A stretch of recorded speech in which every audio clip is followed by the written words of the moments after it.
Maayong adlaw mga ka-Fiscal EJ. Daghan ang nangutana. Fiskal, dili ba fishing expedition man ang pagpangayo nila og mga bank records ug uban pang dokumento? Short answer, dili. Sa balaod, ang fishing expedition mao nang mangitag ebidensya bisan wala pa kay klarong basihan. Naglaom lang ka nga basin adunay makita nga mahimong kaso. Sa yano nga pagkasulti, murag nang labay ka lang og dakong pukot sa dagat bisan wala ka kahibalo kung naabay isda. Naglaom lang ka nga basin na ako'y madakpan. Mao ka na ang fishing expedition. Human sa taas nga deliberasyon, gitugutan sa impeachment court ang hangyo sa prosecution nga mag-issue og mga sabpina. Pero ayaw po ninyo hunahunaa nga giingnan sila sa korte og, sige, kuhaan ninyo tanan ang inyong gusto. Dili ingana ang nahitabo.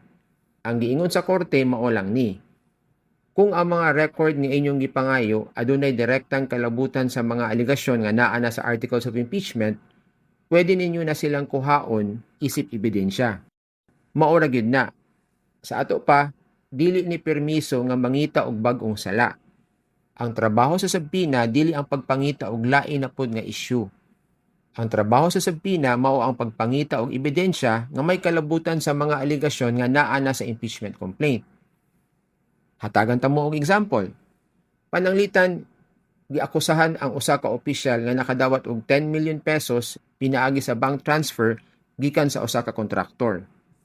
Ang prosecution naanay witness, naanay mga messages, naanay mga email. Karon mangayo sila sa bank records sa maong opisyal. Fishing expedition ba na? Dili. Ngano? Kay wala man sila namasin basin adunay laing sala nga ilang madiskubre. Ila lang gi-verify kung nahitabo ba gyud ang bank transfer nga ilang giakusahan. Mao kana ang kalainan. Kung adunay factual basis ang imong gipangayo, dili na fishing expedition. Dili na blank check. Dili na kuha og bisan unsa. Limitado ra gyud ang sakop sa sabpina. Karon, pasabot ba ani nga nakadaog na ang prosecution?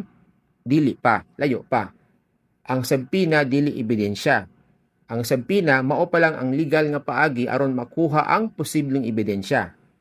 Ug kung makuha na ang mga dokumento, dili pasabot nga automatic tinuod na ang mga aligasyon.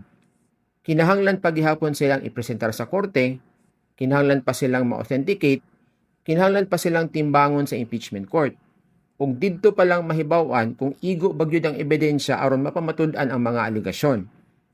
Busa ayo sa pagdali og conclude. Ang pag-issue og sabpina dili finding of guilt. Dili pod na conviction. Ug wala pod na nagpasabot nga tinuod na dayon ang tanang akusasyon. Usa lang na kalegal nga instrumento aron makuha sa korte ang mga ebidensya nga makatabang sa pagpangita sa kamatuoran. So, dinhi na lang kukutob sa atong diskusyon. Daghang salamat and see you in my next video.